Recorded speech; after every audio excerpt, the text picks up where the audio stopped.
प्रशासनाच्या हलगर्जीपणामुळे चिमुकल्यांचे हाल। पुण्यात गेल्या 48 तासापासून पाऊस सुरू असूनही प्रशासनाला जाग येत नाही का? पुण्यातील शाळांना मुसळधार पाऊस असतानाही अद्याप सुट्टी देण्यात आलेली नाही। यामुळे चिमुकल्यांची या पावसामुळे तारांबळ उडत आहे।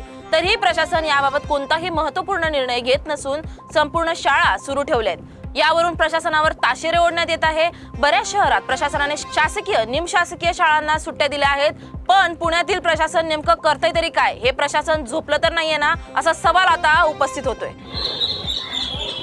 कालपासून म्हणजेच गेल्या 2 दिवसांपासून पुण्यासह राज्यात अनेक ठिकाणी जे आहे ते मुसळधार पावसाने बॅटिंग लावलेली आहे। आपण जर पाहिलं तर पुणे, सातारा, कोल्हापूर या जिल्ह्यांना पुणे, सातारा, कोल्हापूर या ठिकाणी हवामान खात्याकडून रेड अलर्ट जो आहे तो जारी करण्यात आलेला होता।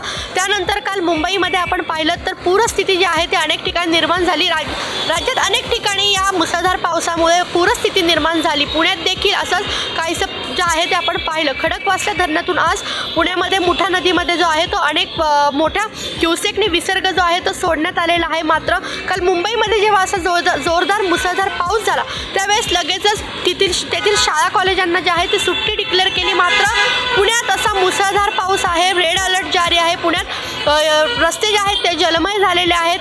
पाण्याचा विसर्ग जो आहे तो देखील मोठ्या प्रमाणात सोडला जातोय।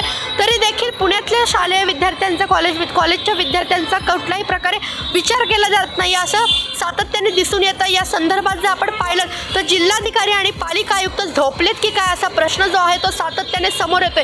कारण अजूनही पुण्यातील शाळांबद्दल कोणताही ठोस निर्णय जो आहे तो घेण्यात येत नाहीये।